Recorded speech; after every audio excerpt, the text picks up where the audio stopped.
evening and welcome to this edition of the Honest That's Football Show. I'm your host, Earl Baston.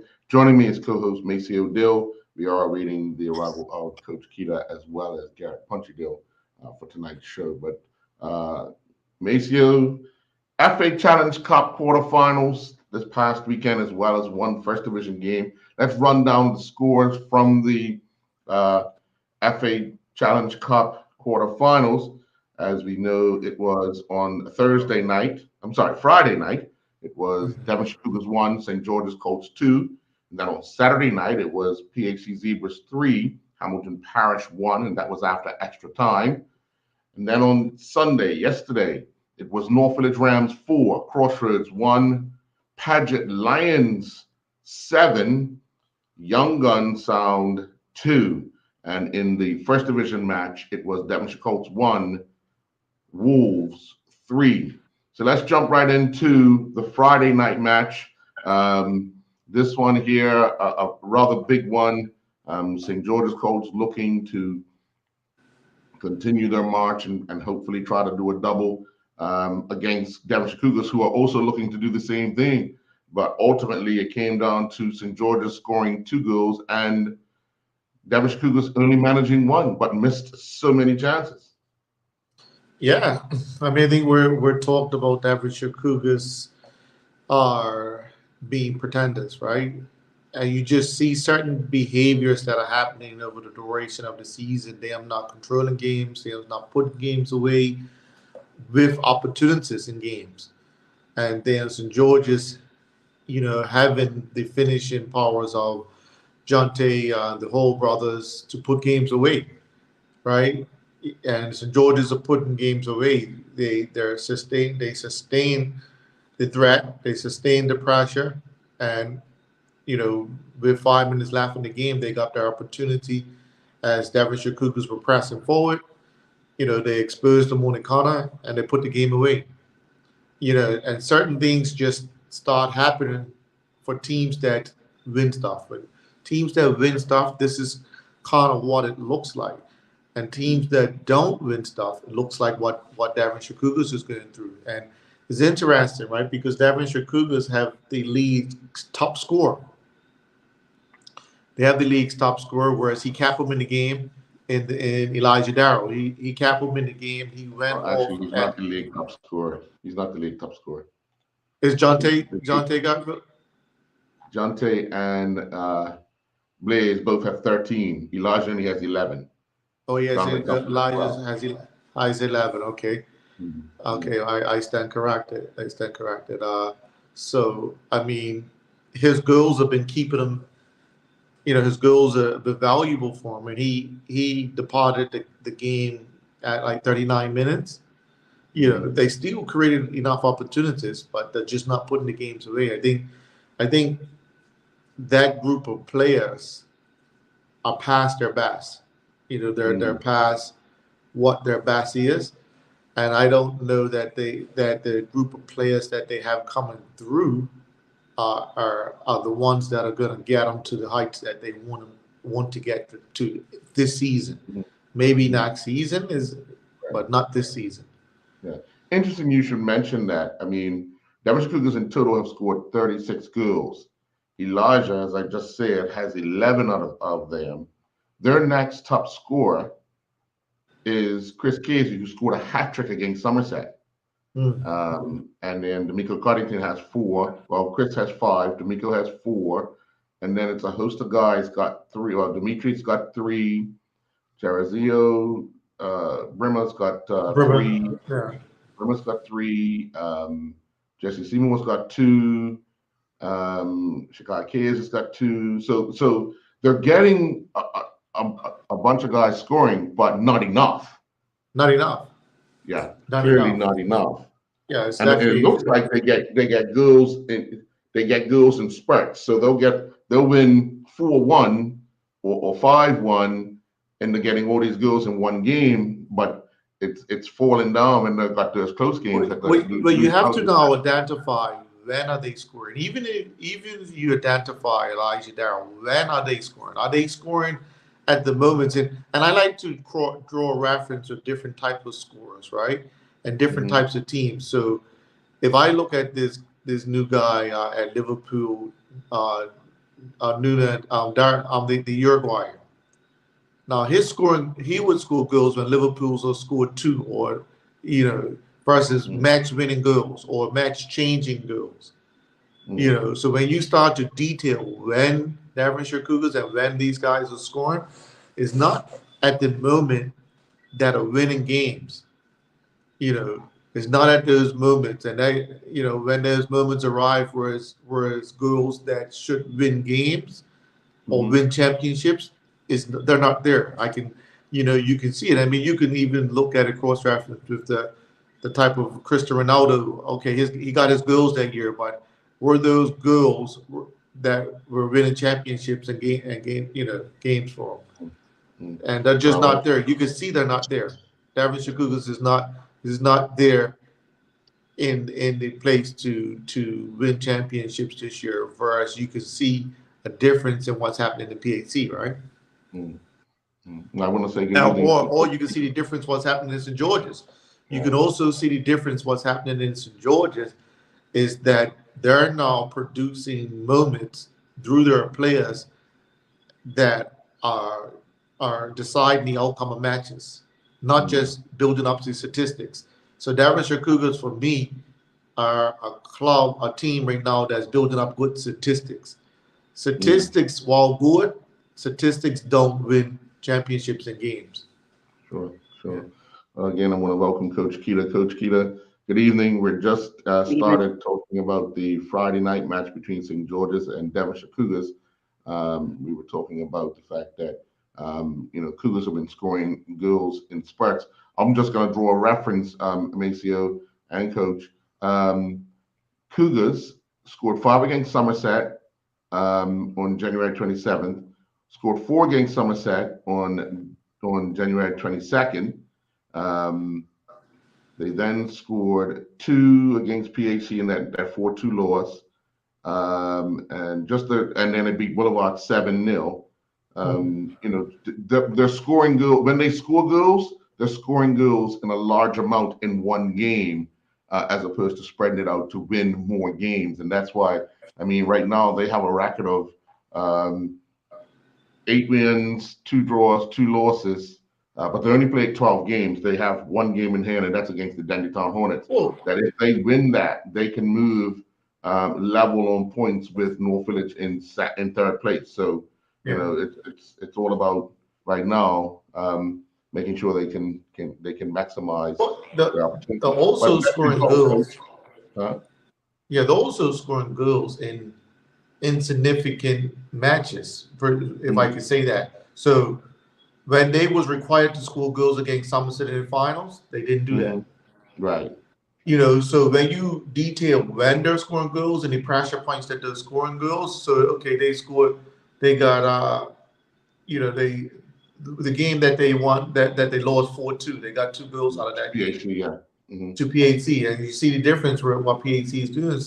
So there is such a thing of significant goals and significant moments, and insignificant goals and insignificant moments. Okay, you can get 7 goals against Boulevard. Whoop-de-doo. Whoop-de-doo, you get 7 goals against Boulevard, you rack up your statistics, somebody gets a hat trick, this guy gets a hat trick.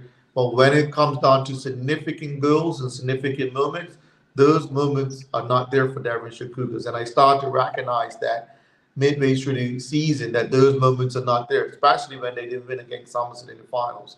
They're not there in those moments of significant moments.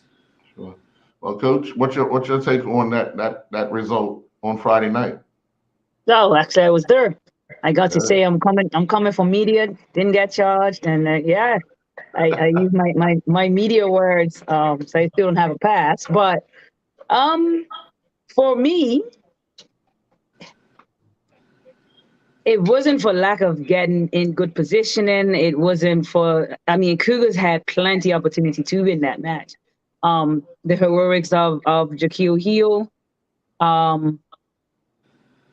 very good, I think, solid defensive performances by, and I was obviously sitting with my brother's friends, and who would see them play often and saying that certain individuals were having, a pretty stellar performance. In particular, Signor, Painter, and Tyrell wasn't too bad down there. I think defensively they had a pretty decent block. But I also think that Cougars didn't do themselves any justice by some decision making in front of Gould. So at times I felt, D'Amico Coddington is still a really good player. His ability to change speed when it's needed. He was holding the ball up. He did very little wrong besides some of his decision making, where maybe he could have slipped the ball through, especially when it looked like they went to a 4-3-3, and he would take the shot, and the shot was just blocked. There was one time they were in a good goal scoring position, and the guy, he missed. Both teams, I think, defensively were set up and were doing extremely well. Someone had done some homework, in particular on the right side for Cougars, Blaze Hall side. Blaze was, in the first half, he was getting frustrated because used to playing the ball to his feet, and him taking on players or playing the ball in behind for him to run onto on his favorite left side. But the Cougars defender had nullified that. As soon as the ball was traveling to Blaze, he was there. He was winning it off him. Sometimes St. George's was playing a bit too slow to get the ball to him for him to work his magic. And it wasn't until they moved him to the other side, and his runs became diagonal. And I just said to his mom, I said, Blaze is going to get frustrated because he's trying to run too straight. The game is trying to play, he can't play. The defender has it. I said, he's either got to now make his runs diagonal towards the goal, or he has to come over the other side where he's naturally going to diagonally run into the goal because he's on the right side. He's going to try to get the ball into his left foot. And then he will make those diagonal runs because he needs to be in the middle of the goal.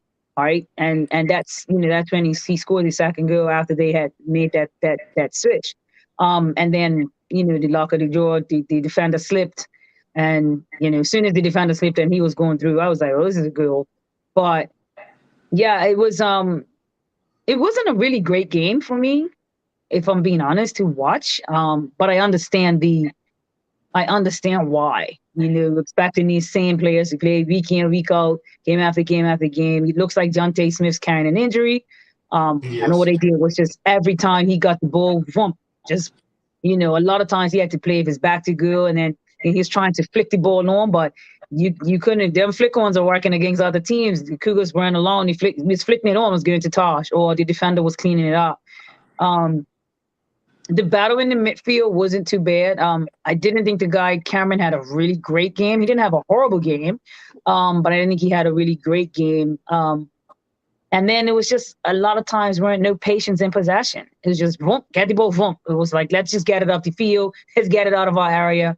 But when they did try to play, it was very attractive. A few times some triangle passing, and it was attractive. I think young Shekai played well. I understand he got frustrated a few times because he was a lot of times clearing on goal and the pass didn't make it, or it was a bad pass or it was intercepted. But exciting for the result, but not really great football to watch. Mm-hmm. Well, what we're going to do is we're going to take our first commercial break. When we come back, we'll talk Saturday night, the rematch, PHC versus Hamilton Parish. We'll be right back.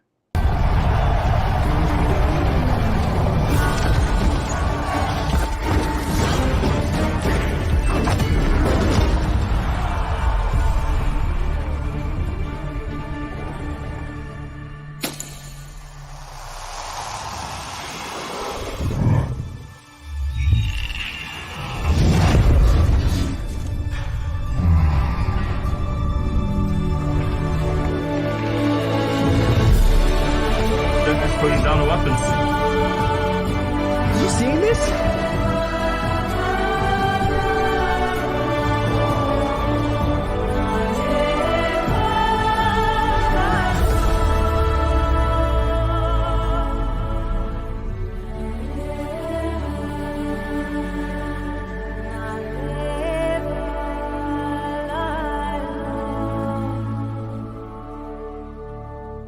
John Barrett & Son is bringing us something fresh and exciting for the new year. Vi Antioxidant Infusion Beverage. Vi delivers the natural antioxidant benefits of the coffee fruit in glorious combination with a variety of exotic fruit flavors, with only 1 gram of sugar and 10 calories per bottle. The folks at Vi are inviting us on a world tour through these amazing flavors. Brasilia blueberry, Zambia Bing cherry, Costa Rica clementine, Malawi mango, Panama peach, Ipanema pomegranate, Kupang strawberry kiwi, and more. Lindo's. Why go anyplace else?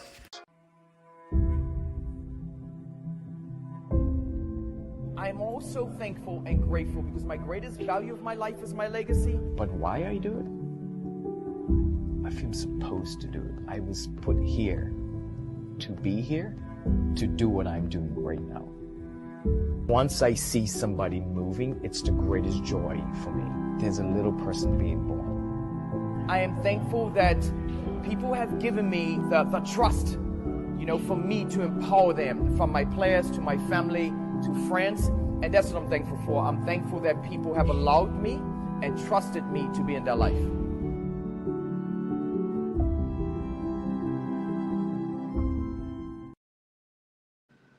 And welcome back.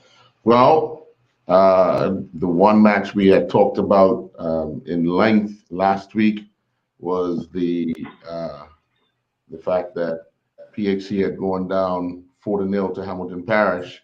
And here those two teams were back in a night match, FA Cup quarterfinal, same venue, but a different result this time around.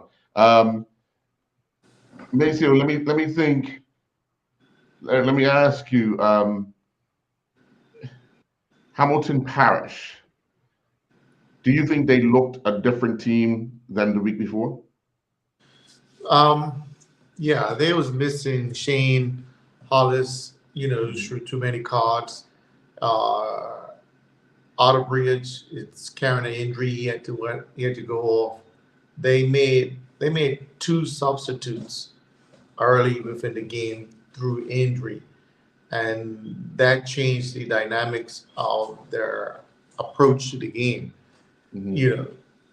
They still had a lot of periods of bossing the game. They had a lot of periods of trying to play proper football and play through the lines. And I think that coincided also with PHC showing a bit too much respect as well. I think PHC would have been weary of that 4-0, and they stood off a bit and allowed certain play and sort of looked and protected type of thing.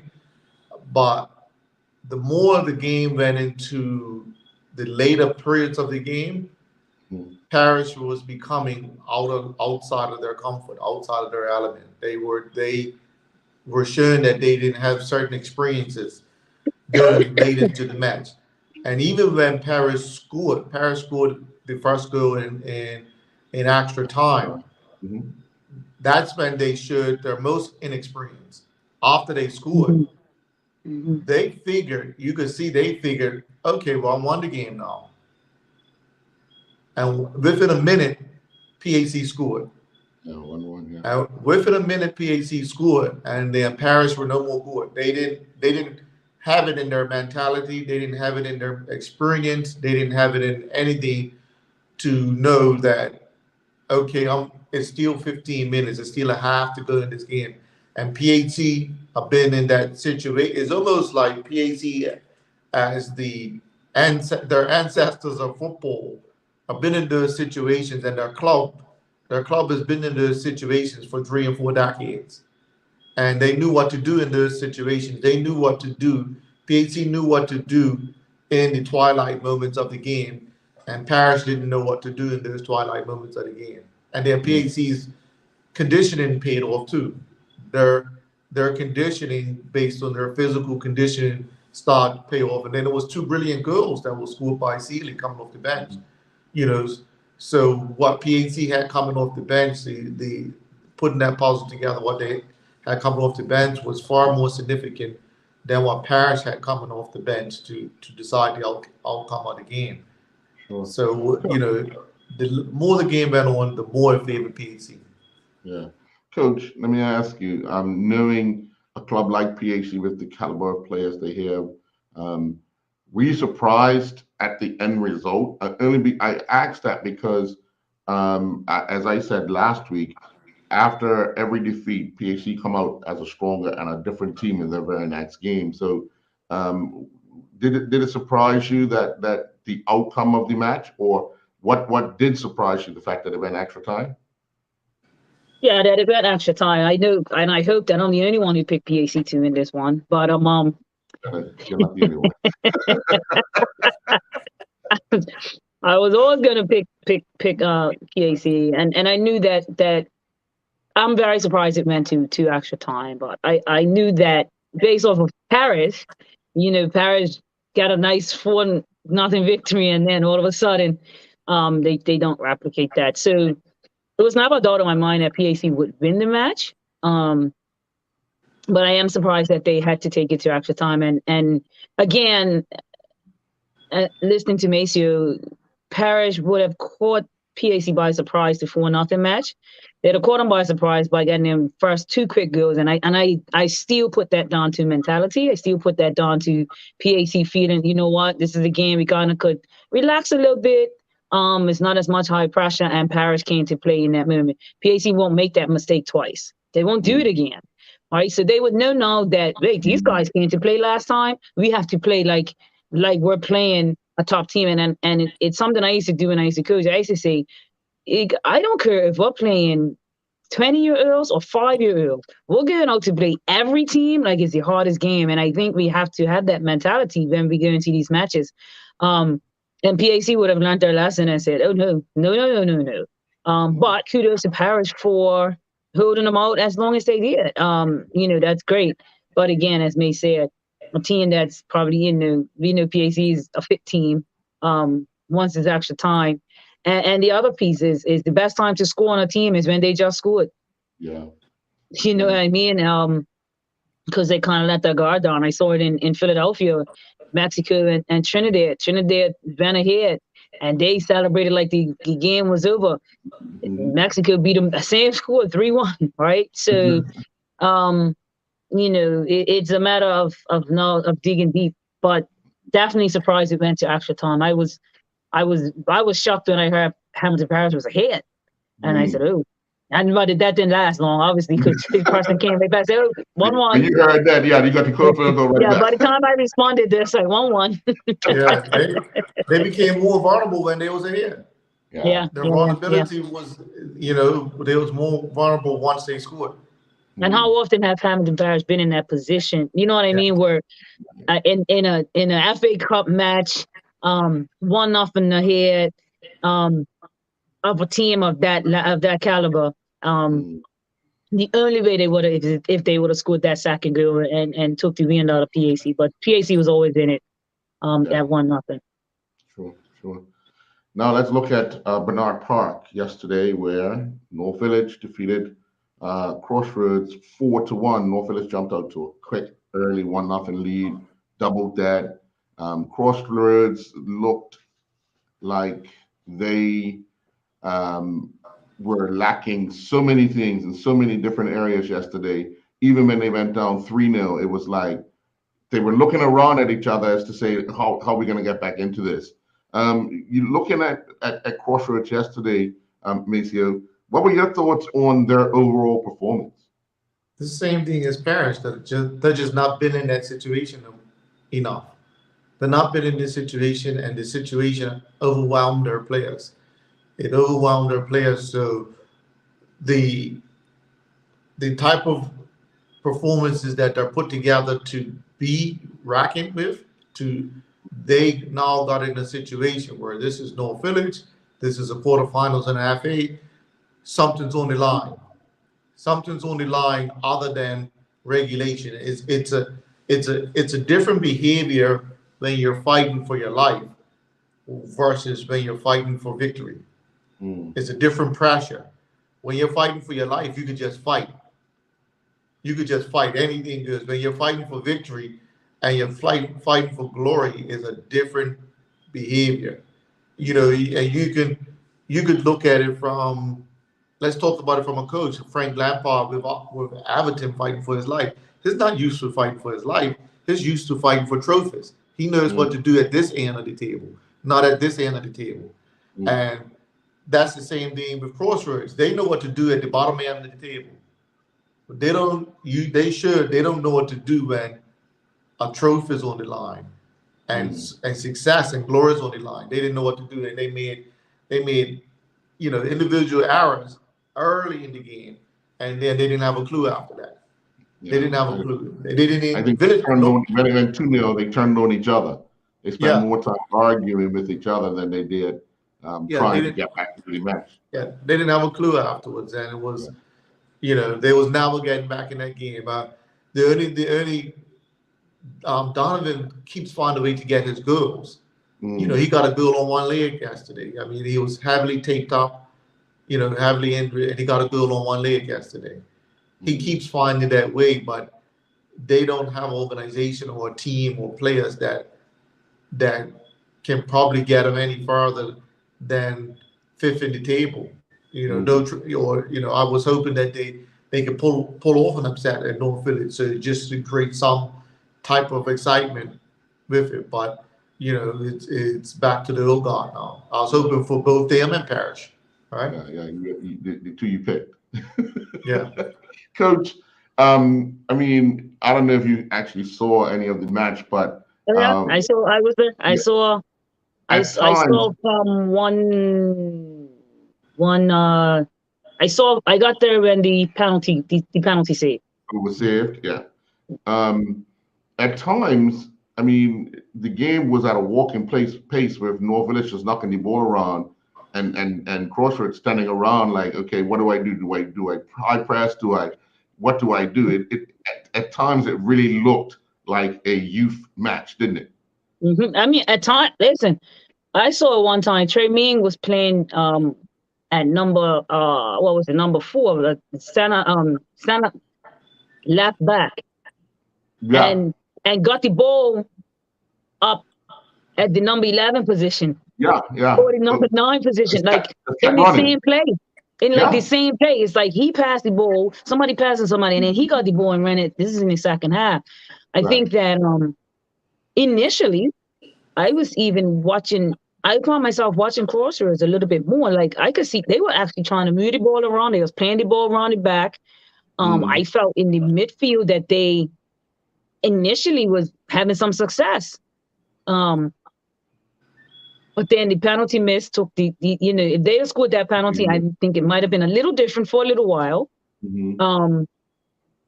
And then, North Village were doing some really good things, making some good decisions. They was playing the ball down the line, getting across. I mean, Trey Ming's goal off of Justin's pass. And then they had that same opportunity 3 or 4 times and then chose to do something different. It was those types of things that I was watching in the game from both teams. Like, I need to know that as a player, that the ball has to go. You have to square that ball back. You can't pass that ball across in front of the keeper. He's going to pick it up or it's going to hit the post and go out. When Crossroads started to implode, after I think it was the third goal that Andy had up, the third goal was Trey Ming's goal, yeah. When that third goal went in, they started to implode and they just started cursing each other off. I'm like, oh boy. Yeah. And I even made mention, I said, I've never seen Crossroads behave like this. I was shocked. Because they probably had expectations based off of the last time they played, right? Yeah, and then, Village did settle down. They was playing. They was trying to possess. Again, another game that wasn't attractive possession-wise, because we just don't have patience in possession. Like, if you got to play it back to the keeper and start again and pull the team out and all that kind of stuff, it was a lot of let's look for this final ball. Let's look for the final ball. Let's get the ball in the air. That's just, these impossible passes that these guys see on TV, but they haven't mastered in training, and so it was a good result for North Village, obviously. Crossroads will go back and look and see where it is that they went south, because even the goal that Trey Ming scored, you can't have 5 defenders in there and the guy scores an open net. You know what I mean? Like that's not normal. Like no one attacked the ball, or the 5 of you standing there. And I think that was the argument that happened. It was. Yeah. One of the things that surprised me. Yeah, one of the things that surprised me in the first half was the fact that, as Maceo indicated, Donovan was struggling, but Shea went wide and then was dropping back. And I'm saying, if you go and you play two together up there, and that ball swings in, you have double the opportunity to get the ball. But if Shea's the one trying to supply, and Donovan struggling to even, I mean, he couldn't even jump for a header. Yeah, You know, And the goal he got was a given. I mean, I felt bad for the defender, but I'm looking at and I'm saying to myself, I'm saying, Gumbo, because I'm a fan of yours as a Right. person. I'm saying, Right. Gumbo, put Shea on Villages, that center back. His weak link. Put him, Right. leave him there. At some point, Yeah. something's going to come good. And he never did it. And I'm like, oh, okay. And I mean, right after that, Donovan rubbed him, went on. I mean, the younger Marty Shields had made a brilliant save a few minutes before that with a one-on-one. But, you know, Donovan, you know, his got some experience under his belt. And he, you know, a good tactical finish. But there is that game yesterday, that Crossroads, if having a little bit more experience or a little bit more intelligence, would have been able to get a different result. I do not think that they were completely out of it. Right. Well, we're going to take our second commercial break. When we come back, we'll talk that Paget Young Guns game at Southampton Oval. We'll be right back. I'm also thankful and grateful because my greatest value of my life is my legacy. But why I do it? I feel supposed to do it. I was put here to be here, to do what I'm doing right now. Once I see somebody moving, it's the greatest joy for me.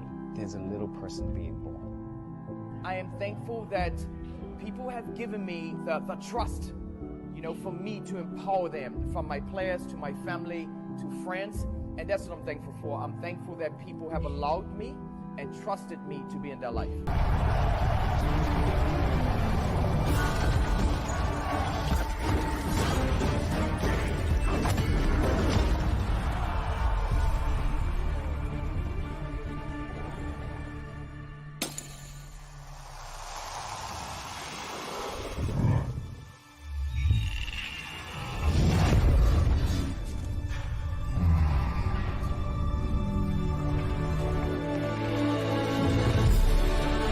Joker's putting down the weapons.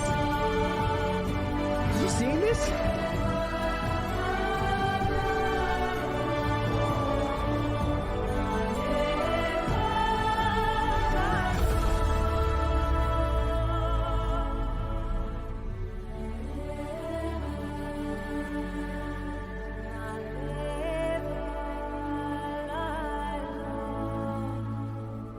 Here's one of our favorite feature brands, true veterans of the food awareness movement. Bob's Red Mill, the U.S. leading miller of organic whole grain foods. Only whole grains have the entire value developed during growth. And once you try them, you know that this is the way food was intended to be. Try Bob's Red Mill blanched almond, whole wheat pastry, and artisan bread flours, and 1-to-1 gluten-free baking flour, unsweetened shredded coconut, gluten-free homemade wonderful bread mix, and a variety of rolled oats. Lindo's. Why go anyplace else? Welcome back. Well, I know Young Guns, after they defeated the Boulevard Blazers, would have been feeling good about themselves and thinking they had a chance to have another upset in the FA Challenge Cup. But after 21 minutes, that whole idea was thrown out the window with Antoine Russell scoring a hat-trick early in the match to kind of settle not only Paget, but just the game itself. Looking at jumping out that early to a 3-0 lead, and eventually coach pushing it up to 4-0 after 27 minutes. A team like Young Guns who have some quality players, but they haven't been playing in any top level of football for a few years. They would have taken the steam right out of them, taking the wind right out of their sails. What you think? Oh yeah, they definitely would have realized that clipping Boulevard's wings was okay. And Paget would have helped them understand, okay, this is not Boulevard. This is the real deal, and I'm not surprised at all that Antoine Russell will take this game by horn and will dominate in a match such as this, right? The exciting part for me, it'd be nice if Paget and PAC come out of that cup, and St. George's at North Village. Woo! Yeah, definitely gonna use my media words then. I'll be at this one. But yeah, again, we talk about it all the time. Paget can challenge any one of the teams that come out of their hat and possibly have success against them. If they show up to play on the day. So yeah, that was sort of a bye. That could have been a bye match, really. Kudos to Young Guns for making it as far as they did. I think Boulevard was the first team they beat. Was Boulevard the first one? They'd have to play somebody else, right? They had a bye the first round. They had a bye the first round. Okay. So, hey, that's small victories, right? And they understand where they are. They know the level that they're at, and they would realize that even though they may have come there with those hopes, that they do understand that they got into that because they caught a Boulevard, Spence on. One thing makes you, I made note just watching a bit of the second half of that match. These guys are used to playing either on a Friday night or Saturday evening, Saturday afternoon. And the pace of yesterday's match, as well as the heat, would have knocked them right offside as to what have we got ourselves into. I'm talking 2:00 in the afternoon. The game started 3:00. It was hotter. But your thoughts on Paget and Young Guns? Well, I was with Antoine Russell, the Paget president, and some of the Paget contingent at the game on Saturday night. Dion Stavel, and I'm saying, well, Antoine's can get a hat trick tomorrow. You're going to beat the game handsomely tomorrow. But can you stop giving up goals? Paget gave up 2 goals again. They gave up 2 goals against Young Guns, who's a Corona League team. It was always expected that they can dominate games. I mean, Antoine Russell's a seasoned player in this league. There are not any team that could potentially stop him when he's in the mood, or Dion Stavel when they're in the mood, and with Raheem DeShields and who Paget's got at their disposal. Now moving forward, with Kita's idea who comes out of the hat, for me, Paget, the only team that Paget can compete and beat coming out of the hat will be North Village. They won't beat the PAC, and they won't beat the St. George's. St. George's got too much strike force to be, and too much. North Village just cut him out. Good. Back. I'm back. St. George's. PAC's got. Wasn't me, I swear. Yeah, PAC's got too much fitness, and also, they're very collective in their approach. North Village struggles to score. They struggle to score against teams that can score on them. Paget can score on North Village. Paget will be able to score on North Village. North Village is not a team that's either fit at the moment right now. North Village is a team that's just taking their chances. They're just figuring out how to get games across the line. Whereas St. George's, for me, St. George's and PAC are winning games. The winning games that are even difficult. They're winning games. I mean, you saw St. George's win a difficult game against Cougars, and PAC won a difficult game against Hamilton Parish, and PAC's winning difficult games. So Paget should hope that they get North Village out of their hat. I mean, but you say that, but North Village have lost only 2 matches, 1-9, gone 2. And it's just the way how they're winning. It's the way how the winning matches versus. I keep saying they do enough to get across the line in each game. Yeah. So each time, when you look at when North Village is lost, each time their loss is against when winning now is significant. When I have to win a significant match, so So the finals against PAT. Now is a significant pressure match that I have to be in. They didn't win it. The match against St. George's, I have to win a match against St. George's. That's a significant match to push my league hopes to the next level. They didn't win it. So North Village is not winning significant matches. They're winning matches that they should be in. And that's when you really look at that level of detail of how they're winning, when they're winning. Paget can stun North Village. Paget can stun North Village. They can upset North Village. Paget's got the temperament, so Paget's not going to come in the game. Antoine Ross or Deion Stowell's not going to come in the game like Crossroads and say, I'm playing North Village. They ain't going to come in the game with nerves. They're going to come with the game, well, I'm going to show you that I can be better than you, North Village. They're going to come with the game with proper arrogance, proper confidence, and not hope. They're not going to come in the game with hope and beat North Village. And I think they will know, Paget would also know, Antoine, the guys know, well, if I have to play PAT and PAT keeps running me off keeps running me, that's a problem. Or if I face the unknown in Blaze and the Hall brothers and worse St. George's, remember, St. George's is unknown to everybody.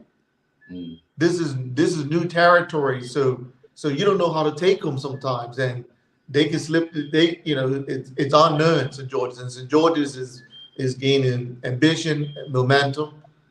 They're unknown, and that's to their strength sometimes, that they're really unknown. Like there is an expectation. St. George's is like Arsenal right now. There becomes an expectation that, well, they're gonna falter somewhere, and then they don't falter, and then they beat the Cougars, and now they're on top of the table with 2 points ahead. So they're dangerous. They're very dangerous in that light. So Paget should hope they get North Village to have a chance of advance. We'll know next week because the draw is going to take place either next week Wednesday or next week Thursday, according to the chairman. Well, it was one first division match. It was the match that was postponed from last week. It was Wolves versus Devonshire Colts, and Wolves won that 3-1. They went to the top of the table on goal difference over BAA. Both teams have played 12 games. Both have 25 points. Wolves are plus 14 with BAA plus 6. Ironically, Paget Lions have played 11 games and they're on 24. And they're just at 1 point behind, but they scored 27 goals. So, and that their game, I'm not sure when that will be made up, but interesting times in the first division, because last season we talked about it was 4 teams battling to come up. It got down to 3, and then it was down to 1 match. Remember that BAA Boulevard match? It was a night game, and the winner obviously was going to finish second to go up with Hamilton Parish. So looks like we might be down to another barn burner, another deadly, crossroad at the top of the first division standing. But looking at a team like Wolves, they were missing some players yesterday. However, they done enough. They got enough to get by Devonshire Colts. Wolves, I think they're making believers out of themselves. What do you think, Maceo? Yeah, we'll see. I mean, I think they was expected to be Colts again. These teams are beating who they're expected to beat based on where the teams are. Where it becomes a belief for somebody like me is when you win a match that you're not expected to win. So for me, and I draw a reference to St. George's beating Cougars. We would all say that if St. George's didn't beat Cougars, we would all say, okay, well, that's okay. Because Cougars is Cougars and St. George's is new at this level. But St. George's is winning matches that they wasn't expected to be in. They're in a position that we probably didn't expect them to be in. So Wolves are beating matches that they should beat. They haven't beat a match yet that I felt that they should have beat. So to me, while they're in the conversation, you have to accept they're in the conversation. I don't think they're favorites in this conversation yet. Okay. All right. Coach, looking at a team like Devonshire Colts, their season, 11 games, 6 wins, 5 defeats. 18 points, pretty much out of the any chance of them getting promoted was ended on Sunday. What happens with that club? What happens with that team? Well, the good thing you can't get demoted. So right now they just play to save face and try to regroup. They just got to ride out the rest of the season and look forward to next season. They have to go back to the drawing board. They have to, hopefully they have some infrastructure in place that's going to help to rebuild. They may be at a rebuilding phase. I'm sure they've probably been at a rebuilding phase for quite some time now. But this, 25 years? I'm not going to say that at rock bottom. Right. I'm not going to say that at rock bottom, but it's just not the Lorenzo Simons and those guys era. The Craig Smiths and Allington Weldon and Beaver Ray. We just aren't going to see that Devonshire Colts anytime soon unless they do something drastic. And it's really unfortunate because Devonshire Colts is a household name, right? I mean, I have family that's diehard. I wear orange and black tracksuit. To this day, they still think it's the greatest thing ever, right? So for me, it breaks my heart because, you have those household names. You have, and it's not a knock on Crossroads, but a Crossroads in the Premier League and a Devonshire Colts battling. You know what I mean? It's like, what is this? So I hope, I hope that Devonshire Colts can find their way back some way, somehow. I mean, it may only happen for team fields and then they pick up all them players, but it's disheartening to see that, I'm not going to say that they've given up, but they've given up. I'll be interested in their how training sessions are. Guys still showing up for training, or do they just show up on Sunday and hope to play? Are there certain behaviors that have caused this, So yeah, that's pretty much it. Yeah. That's pretty much it on Colts. Okay. Well, we're going to take our final commercial break. When we come back, we'll look at our picks. We'll make our picks, player of the week, as well as player of the month. We'll be right back. It seems everyone knows someone who's lactose intolerant or just avoiding dairy products. And fortunately, there's a growing array of delicious and nutritious alternatives. Pacific Natural Foods have been doing things their own way simply and sustainably for over a quarter century, making non-dairy beverages with the finest possible ingredients right down to the packaging. Try Pacific Natural Original and Vanilla Hemp Milk and Almond Original Plant-Based Beverage, all sweetened or unsweetened, and low-sodium organic vegetable or chicken broth. Lindo's, why go anyplace else? I'm also thankful and grateful because my greatest value of my life is my legacy. But why I do it? I feel supposed to do it. I was put here to be here, to do what I'm doing right now. Once I see somebody moving, it's the greatest joy for me. There's a little person being born. I am thankful that people have given me the trust, for me to empower them, from my players to my family to friends, and that's what I'm thankful for.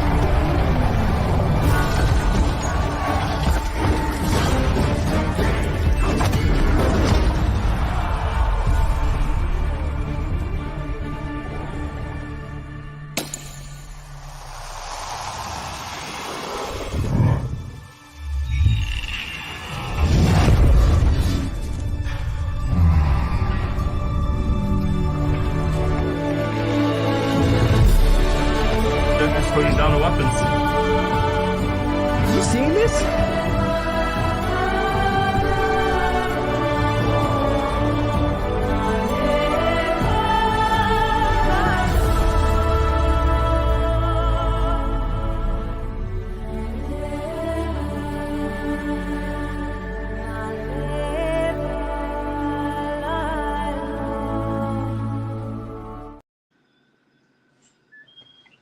And welcome back.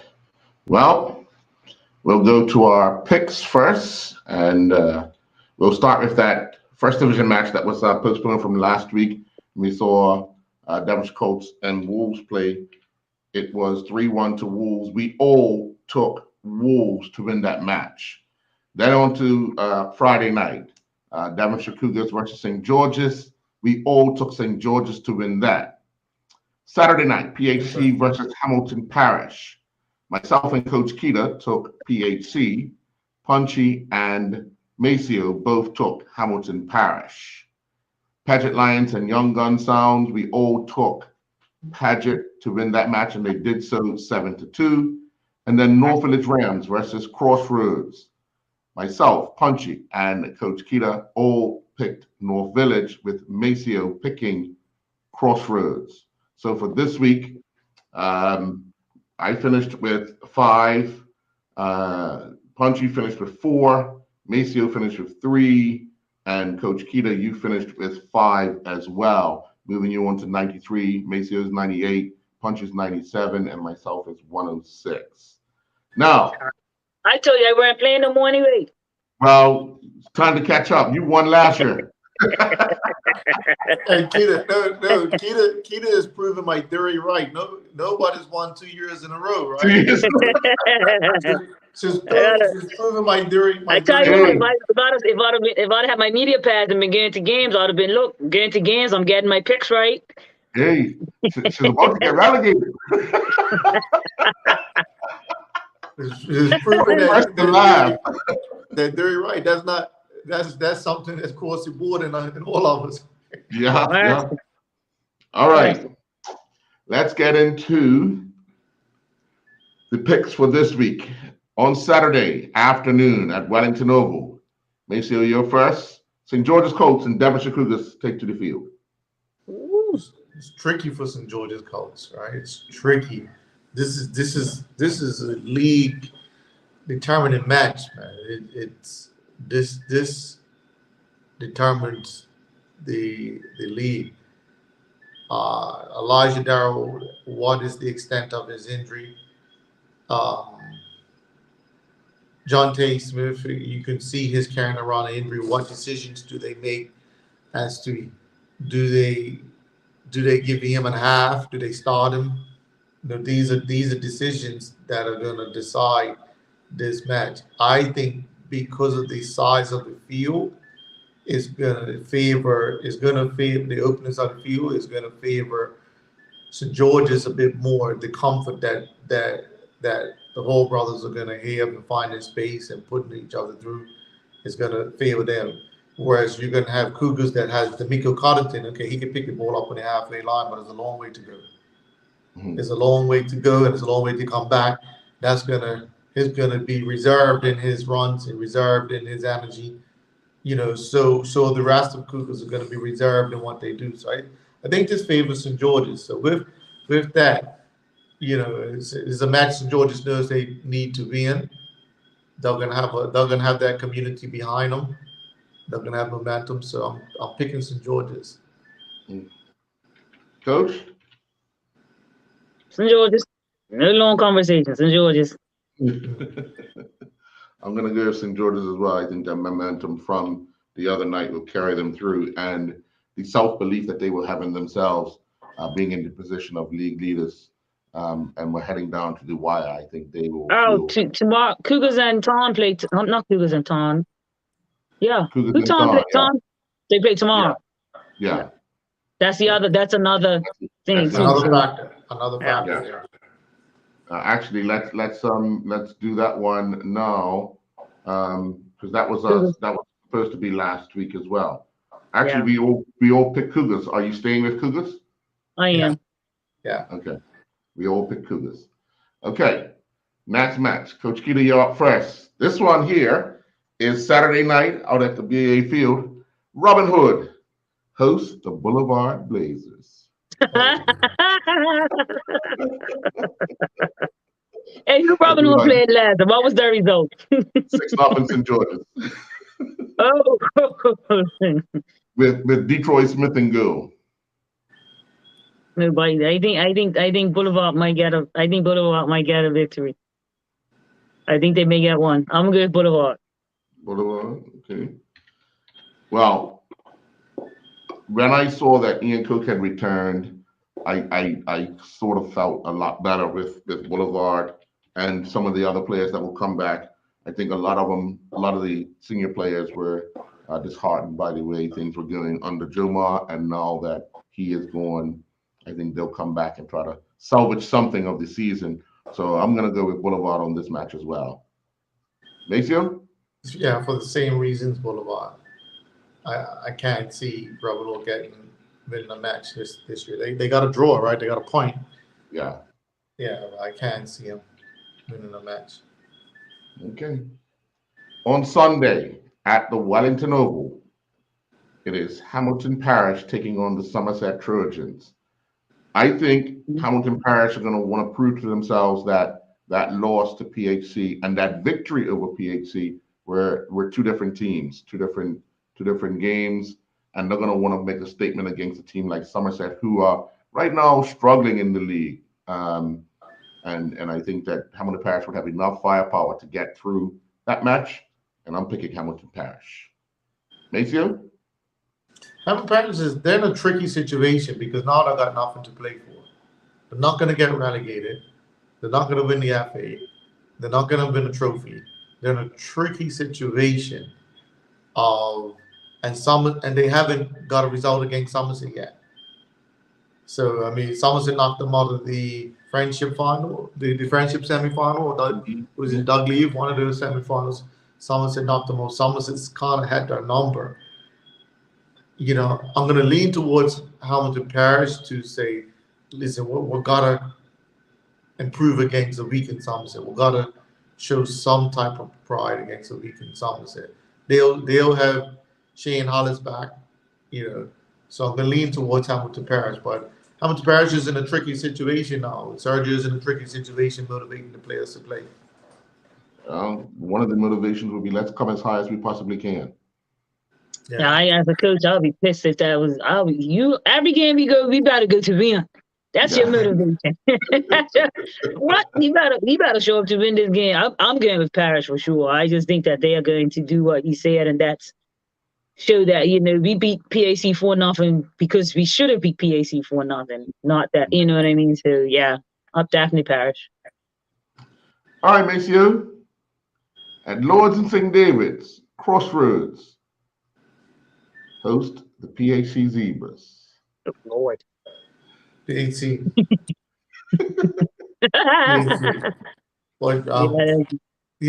Crossroads top striker is walking on one leg.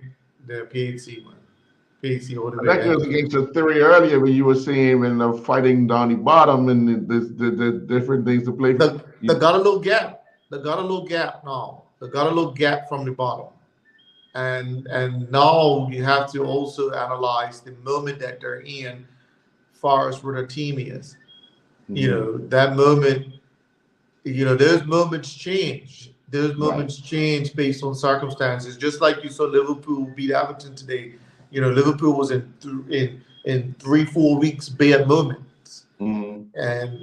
And PAC's moment has changed as well because they came from a goal down to put themselves in a semi-finals. And PAC as a unit, as an organization, they're the better people, better team and players are managing disappointments and managing moments. I think Crossroads, after losing to North Village, they're in a moment of a potential meltdown. PAC could put 5 in on the weekend. They can get 5 or 6 from PAC, and Crossroads find themselves right back where they started. Like Lincoln girls big time. Yeah. Good questions asked, man. PAC they can pull positions out of our head and play anywhere on the field. But PAC's going to convincingly beat his guys. Yeah.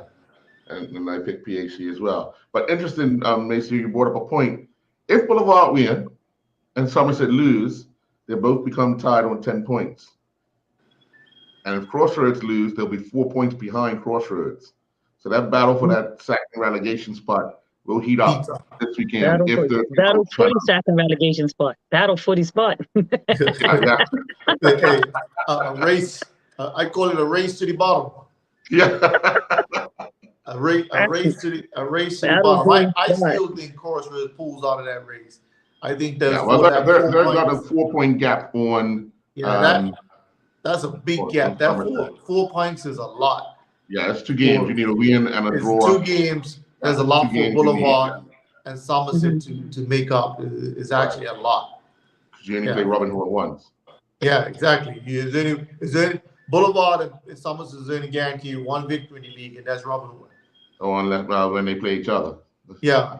Yeah, Or yeah. when they're not even guaranteed victory when they play each other. Like they can end up with a draw. Yeah. You know. Well, the final Premier Division game of the weekend. Coach, you're up. North Village Rams host the Dendy Town Hornets. I'm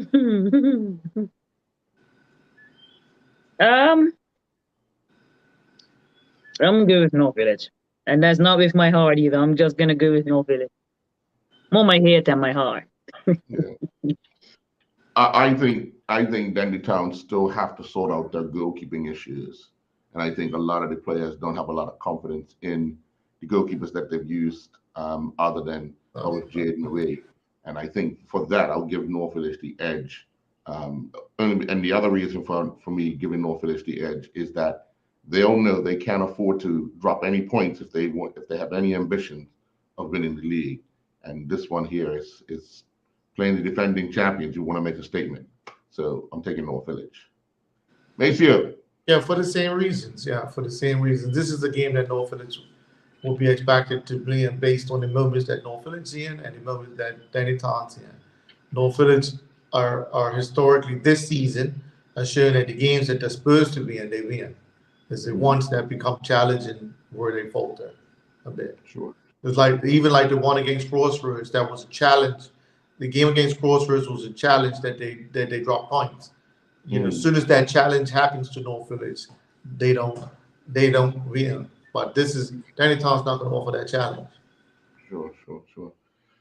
Now we go to the first division on Saturday up at Southampton Oval. Southampton Rangers entertain Devonshire Colts. I'm going to take Southampton Rangers. Maceo? Rangers. We ain't got to discuss Rangers. Next. Okay. So Maceo, you're up first this time. At Lords and St. David's. St. David's hosts Somerset Eagles. Jesus. Okay, yeah, St. Davis got to beat them. St. Davis, I'm taking St. Davis. So come on. I don't even know why I'm taking St. Davis, but I'm taking them. I have no logical reason. You're taking St. Davis because Somerset Eagles only won one game this year. Maybe that's my logical reason that I'm taking them.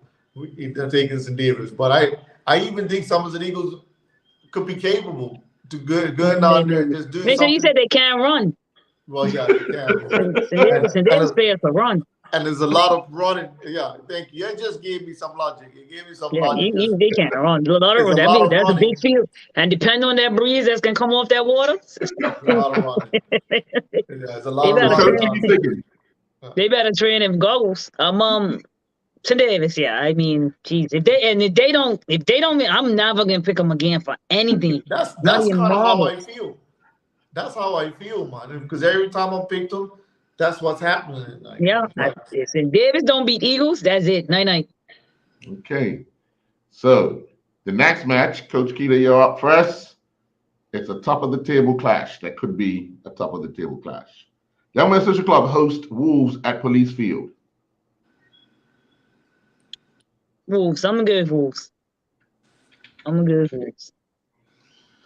This is a tricky one. Of late, Social Club's been scoring a lot of goals. Of late, Wolves have been scoring a lot of goals. I think this one will end in probably a 3-3 draw. I'm going to take a draw. Okay.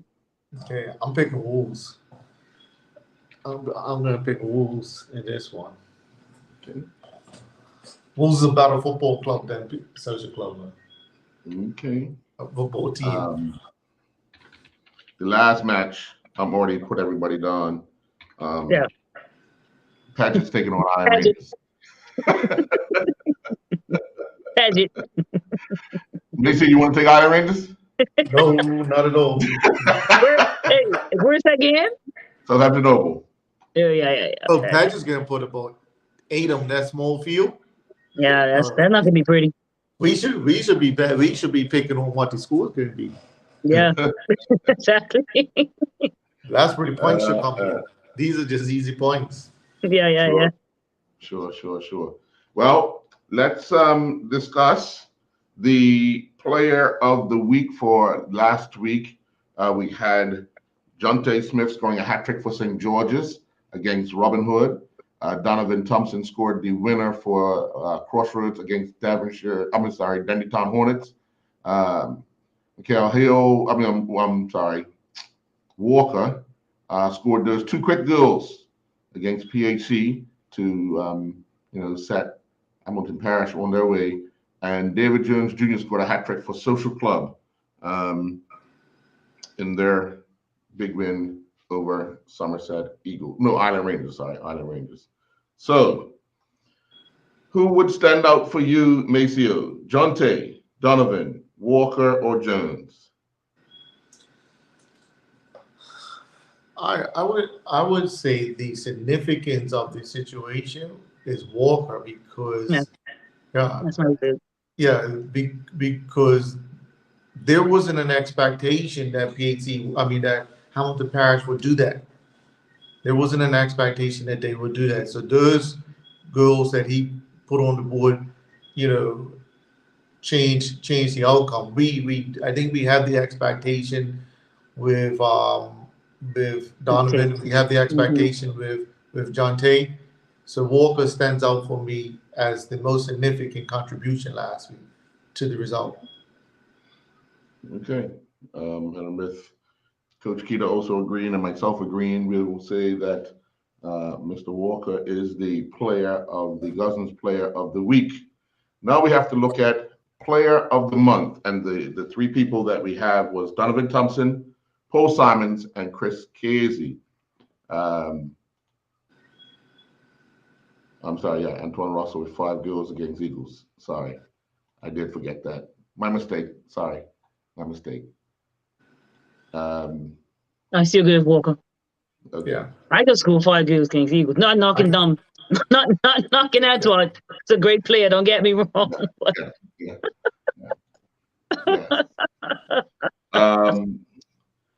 Well, Donovan Thompson, remember he scored those goals for Crossroads against both Hamilton Parish and Dendytown.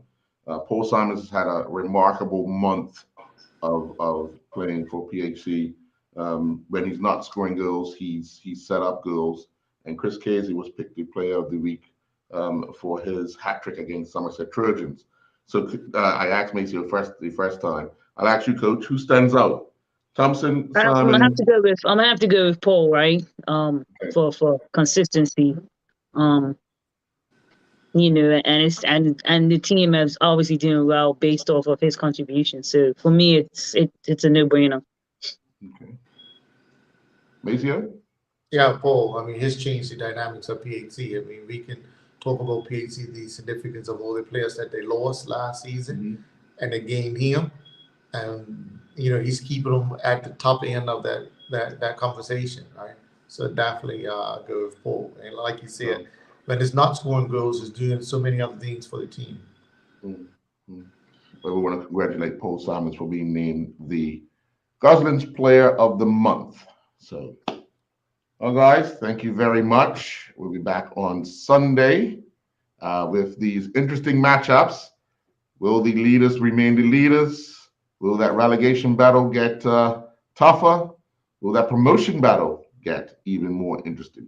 We'll see next week, Sunday, 6 o'clock. Enjoy your evening. Thanks a lot. Good night.